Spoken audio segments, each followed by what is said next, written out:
Ini dari beberapa sumber saya ambil cara berpikir sufistiknya. Yang pertama, ada pendefinisian yang sedikit berbeda, lebih mengarah ke dunia batin tentang apa itu muslim, apa itu mukmin, siapa itu sufi, siapa itu faqih. Faqih itu ulama ahli agama. Muslim adalah orang yang memasrahkan hati dan jiwa hanya kepada Allah. Kalau ini bisa dipahami dari definisinya, aslama yuslim. Tapi ada tambahannya. Yang kedua, membuat nyaman muslim yang lain dari gangguannya. Jadi kalau kalian ngaku muslim yang sejati, maka cirinya adalah batinmu, hidupmu, kamu pasrahkan sepenuhnya kepada Allah, dan keberadaanmu adalah rahmat bagi sekelilingmu. Orang sekelilingmu nyaman dengan keberadaanmu. Itulah muslim. Kalau masih ada yang gelisah, masih ada yang susah dengan kehadiranmu, kamu belum muslim yang sejati. Kalau keberadaanmu hanya menggelisahkan, hanya nambah masalah, kamu belum muslim yang sejati. Itu definisi dari Imam Hasan Al-Basri. Kalau mukmin apa? Kalau mukmin adalah orang yang sadar, orang yang tahu bahwa apa yang dikatakan oleh Allah itulah yang harus dia lakukan. Ciri pertama. Terus dia takut pada Allah. Kemudian yang kedua, kalau dia menafkahkan hartanya atau beramal, seolah-olah dia tidak tahu. Dia tidak merasa kehilangan apa-apa. Tidak ada satupun barang dunia yang dia eman. Itu mukmin. Jadi bedanya muslim sama mukmin, kalau muslim itu kepasrahan jiwa dan kerahmatan kehadiranmu dalam lingkunganmu. Kalau mukmin itu perilaku seorang yang percaya terhadap firman Allah, kemudian orang yang hanya takut pada Allah, dan orang yang tidak perhitungan saat melakukan kebaikan. Itu mukmin. Nah, itu definisinya memang definisi sufistik. Kalau sufi apa? Sufi adalah orang yang hatinya isinya hanya Allah, selalu bertakwa pada Allah. Kalau bicara selalu benar, menepati janji, suka silaturahim, menyayangi yang lemah, tidak memuji diri, dan mengerjakan yang baik-baik. Saya bilang ini tadi bahannya muhasabah. Kalian kan ngaku muslim, sudah muslim beneran apa enggak? Kalian ngaku mukmin, sudah mukmin beneran apa enggak? Kalau sufi saya enggak tahu kalian ngaku sufi apa enggak. Ya. Kalau fakih, ini bagi yang ngaku ulama, ngaku kiai, ngaku ahli agama, definisinya mungkin agak berbeda. Kalau menurut Imam Hasan Al-Basri, fakih adalah orang yang zahid terhadap dunia. Jadi berarti fakih itu harusnya orang yang tidak lagi butuh dunia, senang akhirat. Kemudian orang yang memahami agamanya, kalau ini pasti. Kemudian orang yang senantiasa beribadah, berarti menjalankan ilmunya. Kemudian orang yang warok.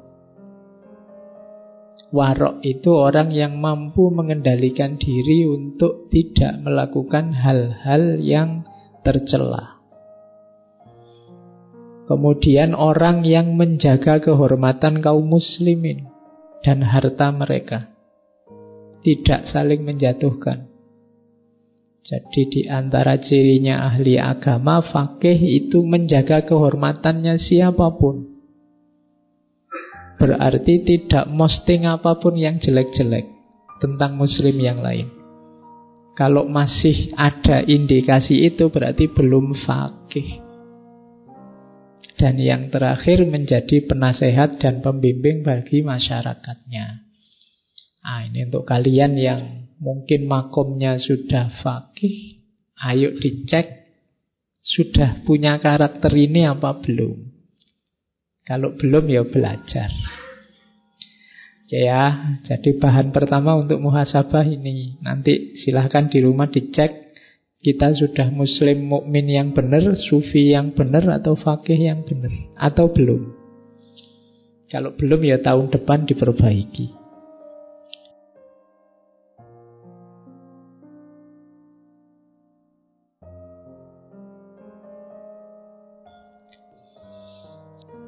Oke, kita lihat lagi. Kalau ini pandangan Imam Hasan Al-Basri tentang yang terbaik. Warisan terbaik ilmu.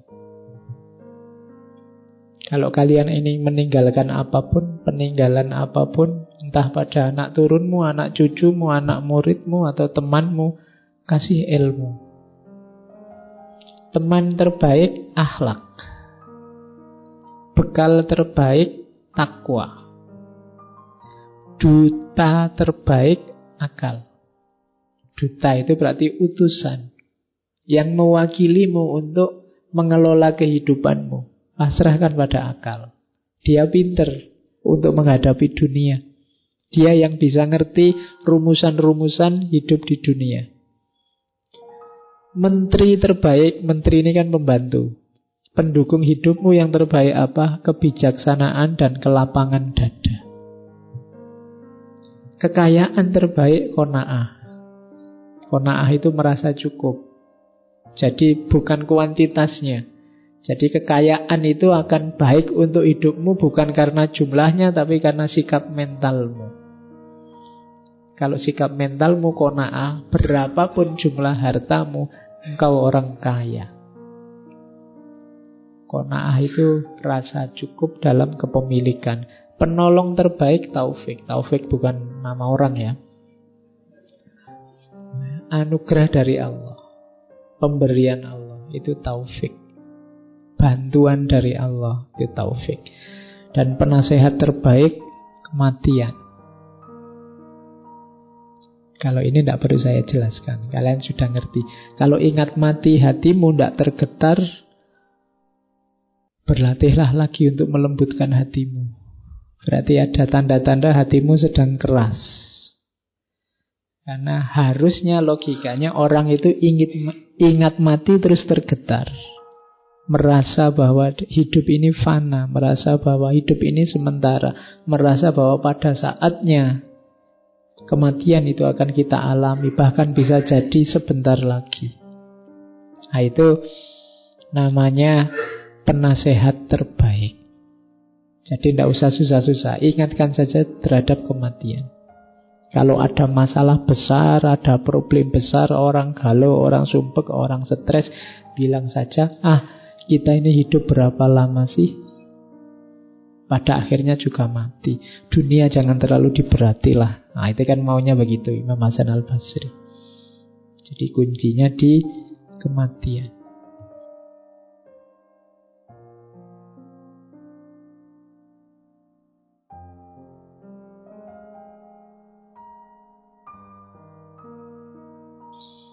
Oke, ini ada yang unik. Kalian kan selama ini tidak suka sama makhluk ini.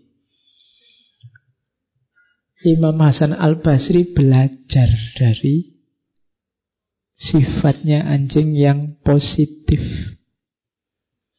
Oh, kamu tidak pernah belajar. Kamu benci terus, kamu maki-maki terus. Bahkan dia jadi simbolnya makian kan. Jawa ya pakai itu, sekarang pakai eng-nya sekarang jadi R. Ya. Loh, padahal kita bisa belajar banyak. Oke. ada 10 sifatnya anjing yang menurut Imam Hasan Al-Basri bisa loh kita mengambil hikmah dari keberadaan seekor anjing. Yang pertama apa? Anjing itu tidur malamnya sedikit, karena biasanya anjing kan menjaga rumah tuannya. Orang yang sanggup sedikit tidur malam itu simbolnya apa? Jiwanya kuat, tangguh dia. Kalau kita kan ya sedikit-sedikit tidur. Kalau dia tidurnya sedikit. Loh, makanya. Terus coba dilihat, sabar menemani tuannya, tidak mengeluh oleh panas atau dingin. Oh, itu anjing. Diajak ke salju, diajak lari-lari, Kalian diajak lari pagi mungkin ya mulet-mulet. Anjing itu diajak lari pagi tiap pagi ya ikut saja, manut saja. Dia tidak pernah alasan males capek Tidak ada.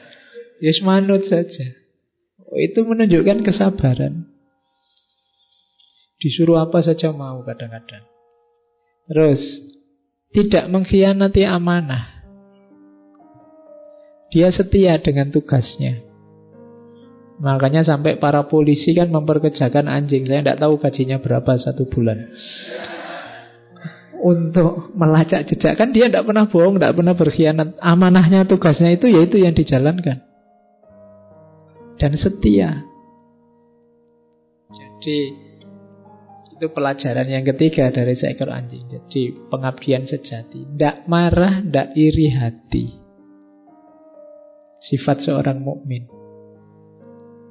Jadi anjing itu mau kamu punya 2, punya 3 itu ya tidak pernah iri. Pokoknya manut lah, tuannya mau ngajak apa saja manut. Dia ditinggal di rumah ya tidak apa-apa, diajak ya senang. Terus tidak rakus. Ya makhluk yang bisa rakus itu kan cuma manusia. Kalau hewan itu ya kalau lapar ya makan, kenyang ya sudah. Tidak pernah kok mengumpul-ngumpul makanan buat yang akan datang, mikir pensiun, itu tidak ada. Iya, hanya manusia yang mikir pensiun, mikir anakku besok makan apa, itu terus. Kalau hewan tidak ada, semuanya fakir. Fakir itu ya tidak butuh yang lain. Yang dibutuhkan hanya Allah saja kalau itu dalam dunia sufi.